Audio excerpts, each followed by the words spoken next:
Salut et bienvenue au Galibier où Andy Schleck a pris son destin entre ses mains. Victoire d'étape pour le luxembourgeois, mais Thomas Voeckler reste en jaune pour une poignée de secondes.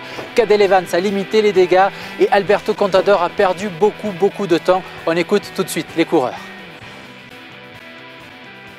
Ouais, je pense aujourd'hui, surtout c'est la plus belle. Parce que jusqu'ici, les tours, c'était un peu une course d'attente. Tout le monde regardait tout le monde.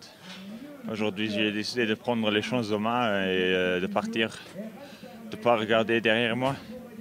Et bon, j'ai creusé un grand écart. J'avais Maxime qui travaillait, et toute l'équipe qui faisait un travail incroyable. Et je pense une victoire comme ici, c'est la plus belle, plus beau souvenir pour l'équipe. Gagner pour moi personnellement au Galibier, c'est un rêve. Mais je suis surtout cette victoire. Ça va pour l'équipe, ça va pour tout le monde. Je me suis vraiment battu de toutes mes forces et bon voilà, je suis tombé sur un gros Andy Schleck qui aurait très bien pu me prendre le maillot et j'ai tiré profit un peu de l'effort beaucoup de l'effort de Cadel Evans. Mais voilà, c'est la course, il l'a pas fait pour me faire plaisir et nous ça fait 9 jours qu'on assume la course, l'équipe Europcar. On n'avait pas d'intérêt à travailler derrière Andy Schleck et voilà, ça m'a permis de sauver le maillot, mais à un fil. La défaillance de Contador, je n'étais même pas au courant. J'ai appris après la ligne, je ne me suis pas trop retourné. J'avais plus peur qu'il en mette une bonne à 2-3 bornes du haut. Je ne me retournais pas. L'attaque d'Andy Schleck, je n'étais pas du tout surpris puisqu'ils avaient 2 coureurs devant. Et c'était pas deux coureurs léopards dans l'échappée, c'était pas pour faire joli, quoi. C'était gros comme une maison qu'il y a un des 2 Schleck qui allait essayer de ressortir derrière et que les 2 allaient servir de relais.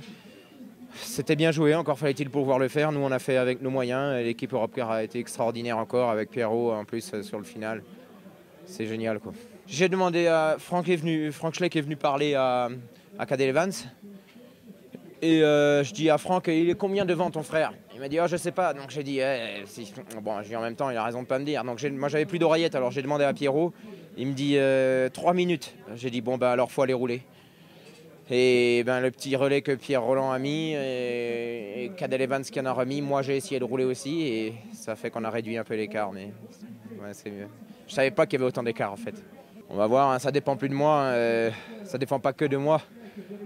15 secondes, c'est une marge infime par rapport aux meilleurs grimpeurs du monde. Voilà. Moi je suis tributaire de l'état de forme d'Andy Schleck et des autres, quoi, en espérant que j'arrive à avoir les mêmes jambes demain qu'aujourd'hui, quoi. Voilà, toujours sur les pentes du col du Galibier pour évoquer cette fois-ci l'étape de vendredi vers l'Alpe d'Huez. Départ de Modane par le col du Télégraphe puis le Galibier dans le sens inverse de ce jeudi. Et ensuite l'ascension finale vers l'Alpe d'Huez, 13 km 8 à 8%. Et c'est Stéphane Roche, vainqueur du Tour en 87, qui nous présente cette ascension finale vers l'Alpe d'Huez. À Huez, c'est difficile, mais c'est le pied qui est très difficile parce que les premiers 5 km, ça monte en lacet et c'est très raide avec des replats sur les virages. Donc, un vrai grimpeur comme Contador, ça va bien parce que les changements de rythme, quand on monte le radar, c'est un petit peu plat, ça monte encore. Il change le rythme assez vite et assez facilement. Par contre, les gars comme Schleck, c'est moins bien pour eux parce qu'eux, ils sont plus roulants. Par contre, une fois qu'on passe après 5 km, le col devient plus roulant avec les virages plus longs. Donc ça devient plus pour un rouleur. Donc je pense que si Contador devait faire vraiment un gros effort à l'Alpe d'Huez, je pense que ce n'est pas en attendant les dernières 5 km qu'il faut le faire, c'est carrément au début, parce qu'il faut qu'il fasse le trou au début. Mais après, le 11 km de montée, c'est très long après. Voilà, on quitte les pentes du Galibier derrière moi et on se retrouve de l'autre côté vendredi dans l'Oisans, du côté de l'Alpe d'Huez sur les routes du Tour de France. Salut!